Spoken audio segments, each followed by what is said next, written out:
ശ്രീകൃഷ്ണ ജയന്തിക്ക് തൊട്ടു മുമ്പ് വരുന്ന പൗർണമി നാളാണ് ആവണ്യവിട്ടം. ജ്ഞാനരാശിയായി പ്രകടമായതാണ് വേദം. വേദവും ഉപനിഷത്തുമെല്ലാം ഒരു വ്യക്തിയാൽ നിർമ്മിക്കപ്പെട്ടതല്ല. ബ്രഹ്മാവിൻ്റെ ഹൃദയത്തിലാണ് വേദം പ്രകടമായത്. ഒരിക്കൽ ബ്രഹ്മാവിന് വേദങ്ങളുടെ സൂക്ഷിപ്പുകാരൻ ഞാനാണെന്ന അഹന്തയുണ്ടായി.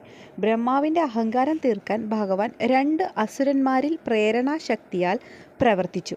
അസുരന്മാർ ബ്രഹ്മാവിൽ നിന്ന് വേദങ്ങൾ മോഷ്ടിച്ചു. അഹങ്കാരം തീർന്ന ബ്രഹ്മാവ് വേദത്തെ വീണ്ടെടുക്കാൻ ഭഗവാനെ അഭയം പ്രാപിച്ചു. ഭഗവാൻ ഹയഗ്രീവനായി അവതാരം കൈക്കൊണ്ട് വേദങ്ങൾ വീണ്ടെടുത്തു. ആ ദിവസമാണത്രേ ആവണ്യവിട്ടം. ഹയഗ്രീവ ജയന്തിയായും ഈ ദിനം അറിയപ്പെടുന്നു. ബ്രാഹ്മണർക്ക് ഏറ്റവും പ്രാധാന്യമേറിയ ദിവസമാണ് ആവണ്യവിട്ടം.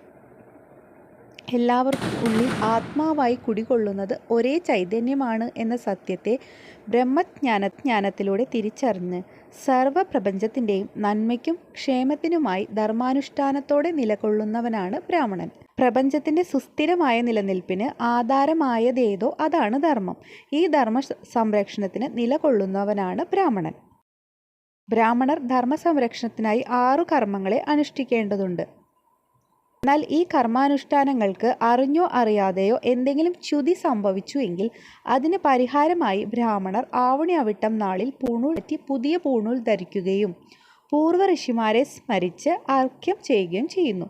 ഇതിലൂടെ അതുവരെ ഏർപ്പെട്ട കർമ്മച്യുതി ഇല്ലാതാവുന്നു. ഈ ദിവസം വേദോച്ചാരണവും മന്ത്രോച്ചാരണവും നടത്തുന്നത് വളരെ ശുഭകരമാണ്. ബ്രാഹ്മണ യുവാക്കൾ വേദപഠനം തുടങ്ങുന്നതിനും ആദ്യമായി പൂണൂൽ ധരിക്കുന്നതിനും ഈ ദിവസം തന്നെയാണ്. ഹയഗ്രീവൻ വേദത്തെ വീണ്ടെടുത്ത ഈ ദിനത്തിൽ പൂണൂൽ ധരിക്കുന്നതോടെ അകക്കണ്ണ് തുറക്കുന്നു എന്നാണ് സങ്കല്പം. അകക്കണ്ണ് എന്നുദ്ദേശിക്കുന്നത് വിജ്ഞാനം.